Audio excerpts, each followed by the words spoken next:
Queridos amigos, minhas senhoras, meus senhores, é uma grata satisfação voltarmos mensalmente a esta casa. O que fazemos com muito amor, transmitindo na oportunidade um abraço fraternal a todas as pessoas. Jesus de Nazaré, esse mestre adorável que nós conhecemos através do estudo das Escrituras Sagradas, através dos depoimentos da espiritualidade, que nos faz lembrar os lances belíssimos ocorridos há 2000 anos atrás. Sem qualquer dúvida, Jesus sabia do porvir. Não era para ele desconhecido os acontecimentos dos séculos futuros. Por isso, ele próprio, no Evangelho de João, no capítulo 14, diz que pedirá ao Pai para que o Pai envie outro Consolador, a fim de que permaneça entre nós. E por que ele pediu isso? Ele pediu porque percebeu com antecedência de mais de 1000 anos da necessidade do reavivamento de sua mensagem. Ele sabia que o materialismo iria se expandir, que a ciência ia tomar ares de superioridade e o seu evangelho precisava permanecer vivo nos corações. Mas todos nós fazemos, no silêncio de nossas preces, algumas perguntas como: por que Jesus não escreveu a Boa Nova? Talvez porque o idioma que ele usava do dia a dia, o aramaico, era um idioma muito pobre, cuja interpretação no futuro iria dar muita complicação. Mas porque ele, que não deixou nada escrito para nós, não nos legou um documento que patenteasse a sua existência? Porque nós cristãos não temos qualquer dúvida de que Jesus viveu entre nós, que foi filho de Maria e José, que morreu crucificado, que ressuscitou no terceiro dia, no corpo espiritual. Não foi o corpo material, e sim o corpo espiritual que se desdobrou. Nós sabemos disso aí, mas Jesus também sabia que o materialismo iria imperar séculos depois, e que iriam duvidar de que ele tivesse existido. Nada escrevera. Os próprios evangelhos foram redigidos 40, 50, 60, 70 anos depois da crucificação. Os registros históricos da existência do mestre são poucos, são raros. Ele sabia disso. Será que ele não deixou nada, nenhum documento, que garantisse, não a nós cristãos, católicos, espíritas, evangélicos, não a nós, porque nós temos a fé, a certeza de sua existência, mas aqueles cujo glamour da ciência, a ostentação do saber, obnubila o entendimento, dificultando a aceitação de um missionário de Deus na terra, realizando prodígios, sacrificando-se por todos nós. Será que nada ele deixou? A própria doutrina espírita passou por uma fase em que polemizava-se muito como era o corpo de Jesus, de que era constituído o seu corpo. O corpo de Jesus seria de carne e osso? Ou seria fluídico?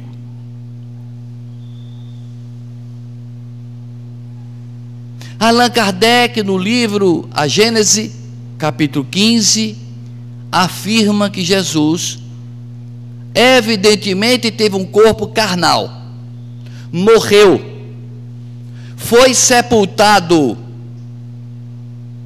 Já o corpo espiritual dele, o que ressuscitou, não morreu, ascendeu aos céus e evaporou-se no espaço. Era um corpo diferenciado, era um corpo perispiritual, materializado sim, mas não físico, de carne e osso. Tanto isso é verdade, que Jesus, após a sua ressurreição, não foi reconhecido por Maria Madalena, quando foi visitá-lo no sepulcro. Não foi reconhecido pelos apóstolos que estavam reunidos na casa de Pedro em Cafarnaum. Não foi reconhecido por 2 discípulos que estavam caminhando para Emaús. Não foi reconhecido quando os discípulos estavam fazendo uma pescaria e Jesus aparece à margem do lago de Tiberíades e pede para que eles lancem a rede do lado direito. Eles não conheceram Jesus. Então, se não reconheceram Jesus depois da ressurreição, é porque ele estava com outro corpo, levemente diferenciado. Daí a dificuldade de ser identificado.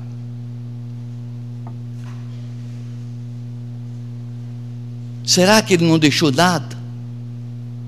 Não para nós, que nós não precisamos de provas materiais da sua existência, porque sabemos que ele existe. Quando ele disse: eu estarei convosco todos os dias, até a consumação dos séculos, nós sentimos a presença dele aqui, agora. Onde estiverem reunidas 2 ou mais pessoas, vibrando e pensando no bem, aí ele estará. Mas aqueles que são descrentes, aqueles que são os Tomés da atualidade, que querem pôr o dedo nas chagas e retirá-lo manchado de sangue para constatar que é verdade que ali estava um espírito materializado, a esses, que prova Jesus iria deixar? Será que não deixou?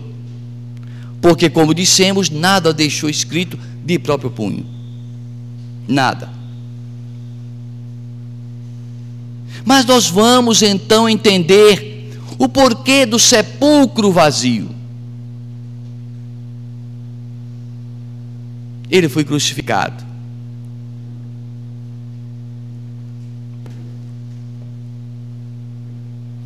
Ao 3º dia, Maria Madalena, Joana de Cusa, Maria, mãe de Tiago, reuniram-se e disseram: vamos de madrugada ao sepulcro, precisamos ver e colocar sobre o corpo do Mestre amado perfumes ungüentos. Ainda era escuro, ainda era escuro. Isso está relatado em Lucas capítulo 24 e em João capítulo 20. Se dirigiram ao sepulcro. Ao se aproximarem do sepulcro, perceberam um tremor de terra. Algo estranho estava acontecendo. Antes de concluirmos o relato de Maria de Magdala, voltemos um pouco no tempo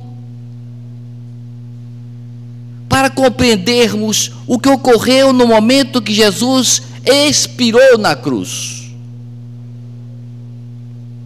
Ele olha para o alto e diz: Pai, em tuas mãos eu entrego o meu espírito. Um soldado com uma lança longa perfura seu tórax. Outro pretende quebrar suas pernas, para que, quebrando as pernas, o peso do corpo cedesse e sufocasse por asfixia e ele morresse mais rapidamente. Mas os romanos não precisam quebrar as pernas, porque ele já está morto. José, natural de Arimateia, vai até Pilatos. Ele era muito rico e tinha entrada fácil no palácio. Fala com Pilatos e pede autorização para retirar o corpo de Jesus. Mas por que você quer isso? Porque eu tenho um sepulcro novo, nunca usado. Eu queria ter o prazer de colocar o corpo do Mestre no meu sepulcro. Pilatos, bem, primeiramente eu vou pedir os soldados que se dirijam até a cruz para constatar se ele realmente está morto. Porque se ele estiver morto, aí sim você pode levar o corpo, pode retirar o corpo. Constatado que Jesus estava morto na cruz, que não era uma cruz, era muito mais uma letra T, uma haste central e uma trava superior, não era uma cruz. Os soldados informaram que ele estava morto, e vai José de Arimateia junto com Nicodemos, aquele que conversara com Jesus às escondidas, numa noite maravilhosa em que Jesus faz uma preleção profunda acerca das vidas sucessivas, que diz a Nicodemos que é importante que nós nasçamos de novo, que todos nós precisamos renascer muitas vezes. Nicodemos, aquele que não nascer de novo não verá o reino de Deus. Como a dizer, uma vida só é insuficiente a qualquer cristão a evoluir. Nicodemos e José de Arimateia vão até o local onde estavam os crucificados, retira o corpo do Mestre. E José de Arimateia havia comprado um lençol de linho puro, cujas dimensões os evangelhos não mencionam. E que nós, no transcorrer da fala, iremos entender, particularmente admitir, como sendo o sudário de Turim, que tem 4 metros e 36 de comprimento por 1,10 de largura. Mas o evangelho não diz as dimensões, diz que era um lençol e que ele foi posto nesse lençol e colocado no sepulcro virgem de José de Arimateia. Isso foi na sexta-feira. Passou-se o sábado, na madrugada do domingo, correm ao sepulcro Maria Madalena, Joana de Cusa e Maria, a mãe de Tiago. No caminho, como dissemos, elas perceberam um tremor de terra. Ao chegarem lá, os soldados haviam percebido uma grande luz que saía de dentro do sepulcro, sentiram nos pés o chão tremer e, apavorados, espavoridos, caíram duros ao solo, com aspecto de mortos. A pedra que havia rolado para proteger a entrada do sepulcro estava afastada. Os guardas encaminhados por Pilatos para proteger o corpo, para que ninguém tirasse o corpo do mestre, estavam estatelados ao chão. As mulheres, ainda um pouco escuro, ajoelham, se abaixam, observam dentro do sepulcro que nada mais era do que uma caverna, uma escavação no rochedo, um buraco no rochedo, onde se faziam os sepulcros. Se abaixaram e constataram que o corpo não mais estava ali. Maria Madalena, aquela tida como a pecadora, vê um espírito de alta luminosidade sentado sobre a pedra. O que tu procuras, mulher? Eu procuro o corpo do Senhor. Ela volta-se e vê um homem jovem e não reconhece que era Jesus. E esse homem jovem, de beleza invulgar, olha para ela, diz: Jesus já ressuscitou. Olha para ela e chama pelo nome dela, com a mesma entonação de voz que ele tinha quando conversava com Maria de Magdala, Maria Madalena. Maria. Ela o reconhece pela voz e diz: Rabone, mestre, e atira-se aos seus pés, querendo abraçá-lo, mas a sua materialização ainda não era plena, ainda não estava consolidada. Ele então diz: não me toqueis, para que ele não se assustasse, porque eu ainda não subi para o meu Pai, mas eu vou me encontrar com vocês na Galileia. Avisa os discípulos. E as mulheres voltam felizes, eufóricas, pulando nos pés, haviam visto Jesus.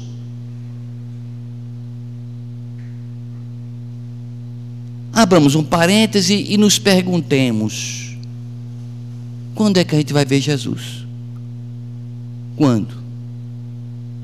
Não sei se daqui a alguns milhares de anos.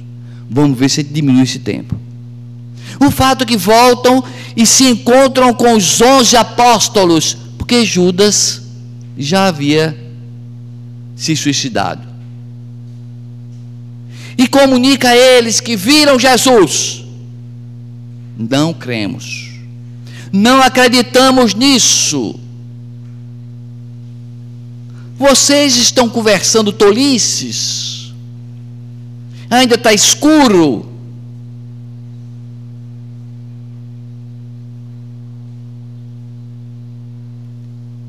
Pedro disse: eu acho que pode ser verdade, eu vou lá olhar. João Evangelista, o discípulo amado do mestre, disse: eu também vou. João Evangelista era mais novo, e com isso foi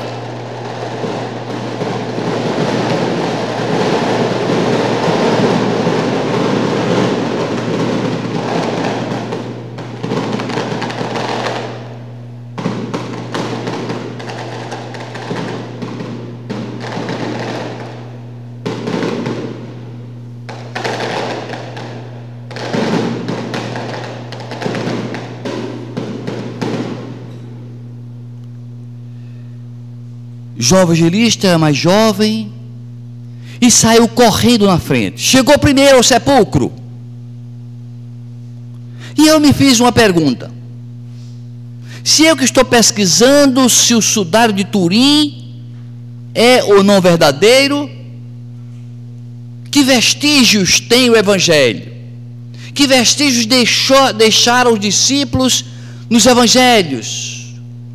Partindo do entendimento que eles não poderiam de forma alguma dizer abertamente: nós vimos impresso na toalha que cobriu o corpo do mestre figura. Porque se dissessem, Pilatos, os sacerdotes, achariam esse lençol e destruiriam para sempre. Eles iriam guardar segredo absoluto, não tenhamos dúvida. Então, ainda que eles vissem alguma coisa, não diriam. Mas mesmo assim eu fui procurar nas entrelinhas alguma deixa, alguma coisa que pudesse a gente subentender da possibilidade de ter algo impresso naquele pano que cobriu Jesus. João Evangelista chegou primeiro. Já tinha clareado o dia, porque é o tempo que Maria volta, discute, que eles resolvem ir, que caminham, que chegam lá, já os clarões do alvorecer clareavam os caminhos. Quando Pedro chega, João já tinha chegado primeiro. Se aí, João, eu me abaixei, olhei, não está mesmo não, o corpo está não. E você não entrou não? Aí disse, não interessa não, aí, isso está em João capítulo 20, por favor consultem quando chegar em casa. Eu não quero entrar não tenho interesse algum. É evidente que lá no Evangelho não tem esse, eu não tenho interesse algum. Se ele disse que não queria entrar, porque ele não tinha interesse, subentende-se. Eu não vou entrar. Pedro disse, eu vou. Entrou, o corpo não estava, mas os lençóis estavam. E ficou manuseando os lençóis. Depois disso, que ele manuseou os lençóis, João Evangelista resolveu entrar. Eu entendo que Pedro disse, ô João, vem ver uma coisa aqui. Não tem isso no Evangelho, vem ver uma coisa aqui. Mas ora, se ele chegou antes, não se interessou, ficou do lado de fora, Pedro entrou, olhou os lençóis e depois ele resolveu entrar, alguma coisa o instigou a entrar. Ele entrou pela primeira vez, João Evangelista. Quando entra, está escrito lá no Evangelho de João capítulo 20, por favor leiam em casa. João então viu e creu. Mas viu e creu o quê? Porque o lençol ele tinha visto, ele não era cego. Não entrou porque não quis. Ele viu e creu o quê? Alguma coisa ele viu no sudário. Alguma coisa ele viu no lençol, viu e creu que era verdade, que Jesus tinha deixado uma marca, qualquer coisa desse tipo. Me parece algo indiscutível, embora camuflado pelas entrelinhas. Há uma particularidade que não podemos esquecer. E o corpo de Jesus? O que foi feito do corpo do Senhor? Nos mundos superiores, está lá no Evangelho segundo o Espiritismo, os corpos não entram em decomposição. Ponto. No livro Obreiros da Vida Eterna, de André Luiz, capítulo 15 e capítulo 16, ele esclarece-nos de um detalhe que pouca gente observa, nem eu mesmo sabia. Vi saber um dia desse,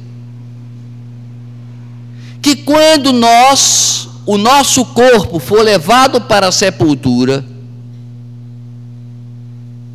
que se partir a ligação do nosso perispírito ao corpo físico, o fio de prata se partir, acontecerá que parte dos fluidos vitais de cada um de nós ficará impregnado no corpo físico. Ele não levará tudo uma parte e fica no corpo físico. Quando, diz André Luiz, quando se trata de pessoas sem uma assessoria espiritual condigna, pessoas envolvidas na criminalidade, nos vícios, na baixeza moral, sem uma proteção maior, o que acontece? Os abutres vão rasgar e estraçalar seu corpo. Mas entendamos por abutres, não essa ave de rapina, os urubus, mas os espíritos obsessores, os espíritos inferiores das trevas, que entram no sepulcro, invadem os túmulos para sugar o fluido vital que os corpos detêm ainda.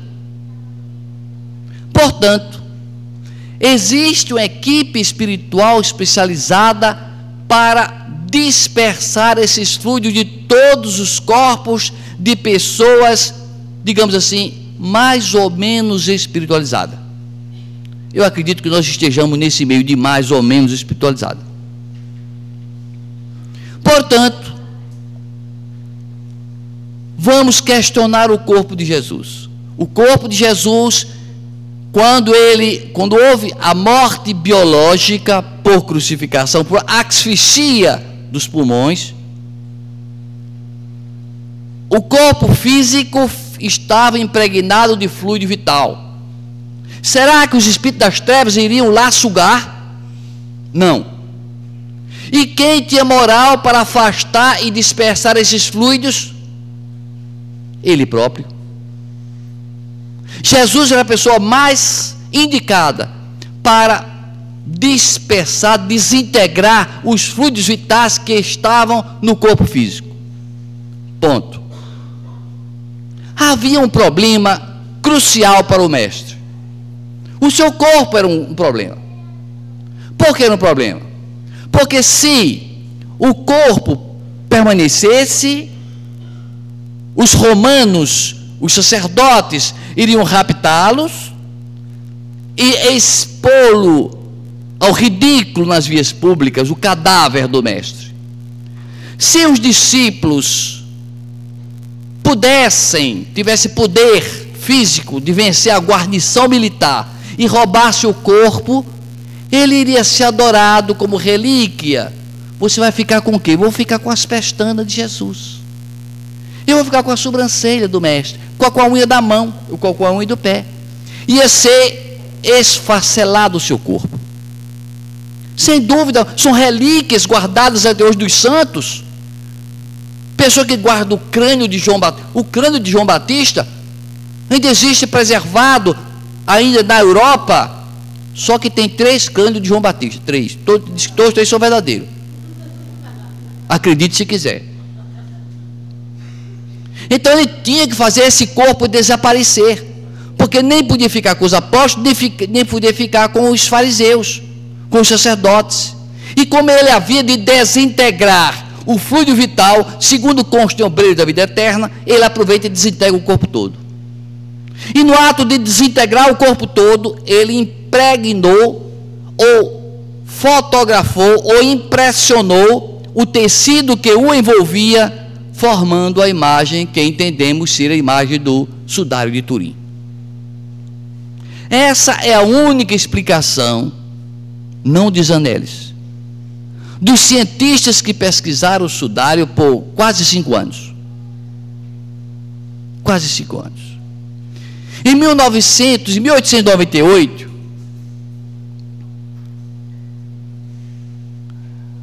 o advogado, que era fotógrafo, Secondo Pia, esteve diante do sudário de Turim e fotografou. E ao fotografá-lo, ainda naquelas máquinas antigas que você bate a foto, depois pega o negativo, molha na solução. Quando molha na solução, aparece a imagem no negativo e depois se revela. Só que a imagem apagada do sudário, quando ficou no negativo, apareceu dentro da solução apareceu nítida a imagem. O fotógrafo assustou: se eu estou vendo Jesus, porque uma imagem quase que imperceptível que estava impregnado no tecido, de 4,36 metros de comprimento, agora no negativo ficava absolutamente nítido. Como eu não trouxe data show, eu apenas imprimi, não sei se dá para ver, mas depois quem quiser consultar aqui de perto, eu trouxe aqui uma foto do rosto, da imagem que está impressa no sudário, no negativo, porque no positivo ninguém vê nada. É quase que imperceptível. Quando fica no negativo, essa imagem fica visível. Essa mesma imagem depois foi trabalhada eletronicamente por competentes sábios e coloriram-na. E ela ficou, não sei se dá para ver, alguém que não quiser depois dá uma olhada aqui na mesa. Mas é muito conhecido, cidade de Turim, mas eu trouxe só para ilustrar. O fato é que, depois de Secundopia, no ano de 1978, o Papa João Paulo II, que eu tive o prazer de conhecê-lo, quando ele esteve em Recife, que passou diante de mim, pessoa, pobre e humilde pessoa, a um pouco mais de 1 metro, 1,5 metros, não chegou a 2 metros, o Papa móvel vinha muito devagar, e tinha pouca gente naquele lado daquela esquina, que o povo esperava que ele passasse na outra esquina. Ele passou diante de mim lentamente. Meus queridos amigos, quando eu digo isso, as pessoas se espantam, porque eu sou espírita, absolutamente convicto, mas eu não deixo de reconhecer os valores espirituais de qualquer religioso, principalmente quando ele se aproxima de mim, que eu não estava nem aí para ele, que a multidão estava esperando numa esquina. Eu disse: vou para lá, não, eu vou para essa aqui que está vaga, e se veio, veio, se não veio, tanto faz. Era muito pouco desinteresse, muito pouco interesse. Quando ele se aproxima de mim, a 2, 3 metros do papamóvel, sorrindo, acenando com a mão, eu fui envolvido num fluido magnético tão esfuziante que a minha vontade era de chorar e cair ajoelhado. Eu estava diante de um grande espírito, de uma grandeza espiritual invulgar, tanto quanto o Papa Francisco, que eu muito admiro, porque para ser Papa não é à toa, não qualquer um. A espiritualidade escolhe, porque é uma missão árdua, dificílima, mexer ali no poder. E Papa João Paulo II, então, no ano de 1978, autoriza que os cientistas peguem no tecido, manuseiem-o, fotografem-o, examine-o cientificamente, porque ele tinha a convicção de que realmente ali estava impressa a imagem do Senhor. Eles fizeram milhares de fotos, com vários equipamentos diferentes, fotos em ultravioleta, em infravermelho,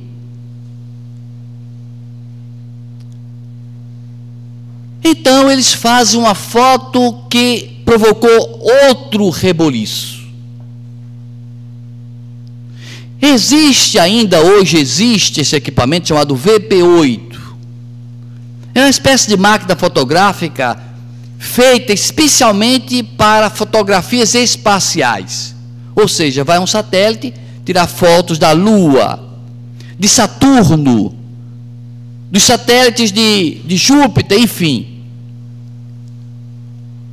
Como ninguém sabe como é o relevo desses planetas, desses astros, ele vai equipado com o VP8. E o que é o VP8? É uma espécie de aparelho que, fotografando a imagem, a traduz em 3 dimensões. sob esse aparelho VP8, as nossas fotos, qualquer um de nós que for colocado nesse equipamento, nós saímos com a nossa imagem distorcida. Porque ele foi feito para fotografar planetas. Mas quando foram fotografar o sudário de Turim, a imagem ficou perfeita. Era a única imagem do planeta Terra que, submetida ao VP8, produz uma imagem tridimensional perfeita, sem deformidade. O cientista Francis Fila, de Chicago, examinando essas fotos tridimensionais que está impresso ao longo desse tecido de 4,36 metros, é bom que a gente explique rapidamente por que tão grande tecido. Vejam bem, teria sido o corpo de Jesus colocado deitado sobre o lençol. Mas como ele é muito grande, o lençol, a parte que terminava, voltava-se sobre ele.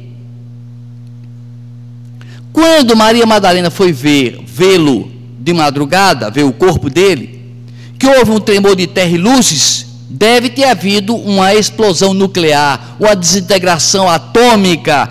O corpo desapareceu e ficou impresso, então, no tecido, a imagem, que João Evangelista disse, então João entrou, viu e creu.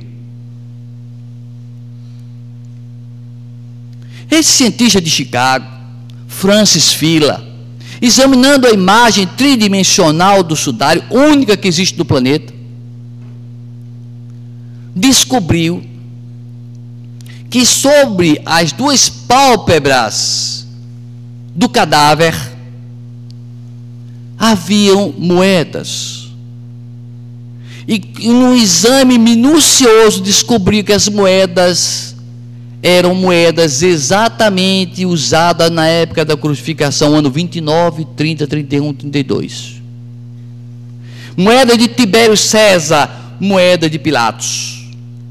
Era comum naquela época colocar-se moeda nos olhos dos cadáveres para fechar as pálpebras, para que ele não abrisse os olhos. Só esse fato de no sudário, na imagem tridimensional, em VP8, que se descobre, se vê, se percebe, se constata a existência de moedas da época do Cristo. Dá para ver perfeitamente bem o desenho exatamente igual da moeda usada na época do Cristo. Então, o Papa, a Igreja, empolgada, autoriza os cientistas a recortarem um pedaço do sudário para exame em laboratórios conceituadíssimos de Zurique, na Suíça, Oxford, na Inglaterra, e um no Arizona, nos Estados Unidos. Eles iriam fazer o teste do carbono 14, que é um teste que consta do seguinte: pega o tecido, incinera-o, queima-o, e o pó eles levam a determinado tipo de pressão, transforma-se em grafite, e depois eles examinam e constatam e definem a época que aquele tecido foi fabricado. Com isso, se definiria com a diferença máxima de 30 anos a idade correta daquele pano. É recortado um pedaço do sudário, levado, e agora? O tempo não dá.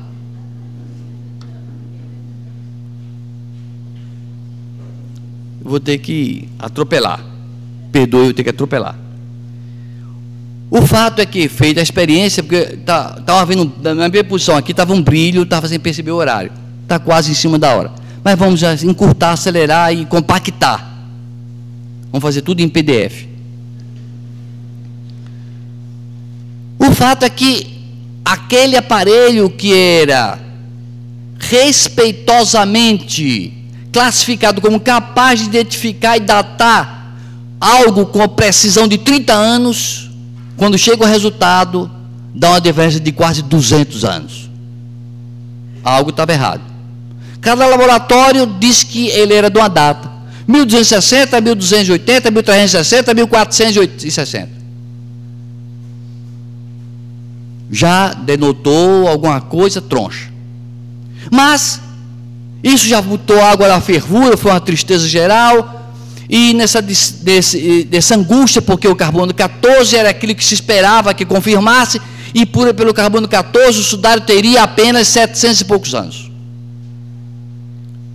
Todavia, um casal dos Estados Unidos, Sue e Joy, descobrem que foi retirado da parte do sudário para exame do carbono 14 uma parte estragada do sudário. Como é que ela soube disso? Pelas fotos que estão à disposição. As fotos feitas pelos cientistas ficaram e estão à disposição de todos nós. E na foto em ultravioleta e em infravermelho, a região dos sudários tinha uma coloração diferenciada, como que alguma coisa foi molida ali. E a descoberta foi o seguinte: que aquele trecho que foi tirado para exame do carbono 14 estava contaminado com fios microscópicos de algodão, ou seja, algodão da Idade Média misturado com linho da época do Cristo, deu uma data diferente. Não podemos dialogar, mas essa constatação faz com que a ciência peça ao Vaticano mais uma oportunidade de fazer o teste agora, com a parte em que não esteja contaminado por algodão, para saber exatamente a data, mas Roma parece que não está disposta a ceder. Para nós, pouco importa. Para os cientistas, os negativistas, os pessimistas, os materialistas, é importantíssimo para saber que o Jesus histórico existiu de verdade. Mesmo sem ter deixado nada escrito de próprio punho, mas deixou gravado a sua imagem. A constatação das moedas é indiscutível. A imagem tridimensional, impossível de ser imitada, com manchas de sangue de ser humano, tipo AB, com características impensadas, que nos leva a admitir de que ali está gravada a imagem do Senhor. Que o Mestre Jesus nos abençoe, nos ampare e nos proteja sempre, a fim de que nós não precisemos fazer como Tomé: Senhor, deixa eu enfiar meu dedo nas tuas chagas para eu crer que tu existes. Ele diz assim: Tomé, tu creste porque tu pegaste em mim, puseste a mão no meu ombro e colocaste o dedo nas minhas chagas. Mas eu te digo, bem-aventurados aqueles que não viram e creram. Que Jesus nos ampare hoje e sempre.